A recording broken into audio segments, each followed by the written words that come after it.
Zealand, what about Inter Miami's relative success? I would say, is that surprised people?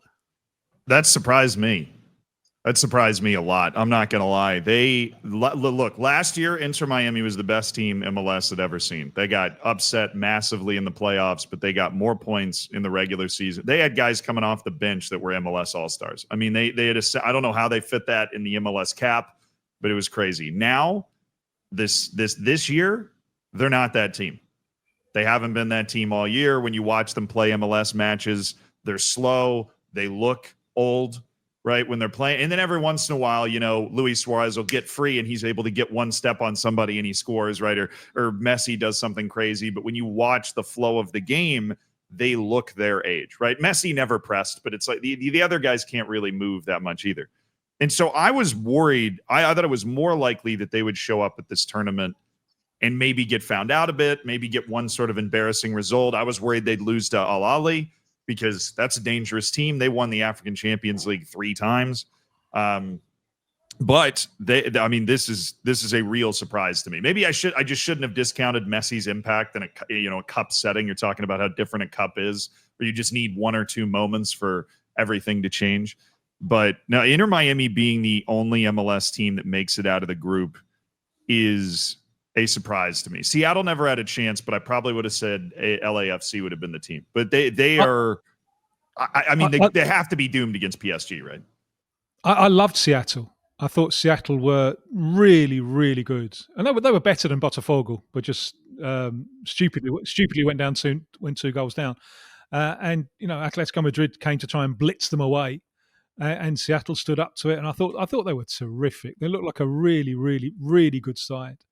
Really good side. With Inter Miami, don't underestimate the effect of the heat, even on the Brazilians, because Inter Miami played Palmeiras, and I was saying before this game, I've got a worry for Palmeiras. They've just come through that game against Al Ahly in like 40 degrees of heat.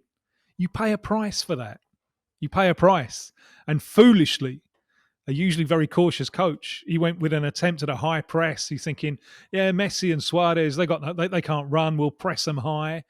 And the high press, it doesn't take very much for it to go wrong, and Inter Miami were clever, weren't they? With Messi dropping deep to orchestrate and Allende running in beyond. And, they really, really gave Palmeiras a scare. But I think part of that has to do with Palmeiras coming off the heat of the Al Ahly game. I think that worked in Inter Miami's favour. Because it takes something out of you. It takes something out of you in the next game.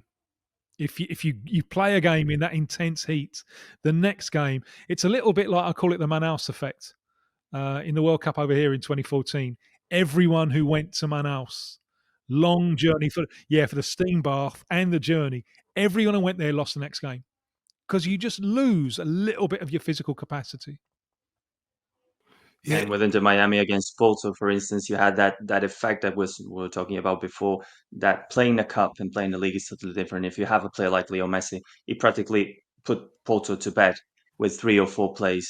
Inter wasn't better than Porto in the running play of the game, but Messi was much superior to everyone in the pitch. And those sorts of circumstances, he can still make a difference. He can still prove that he has all the game in his head. And if he is not being highly demanded by the opponent, he could still be as decisive as he was. Probably it was the game that decided that Inter Miami went forward more than the Al Ahly or the Palmeiras match.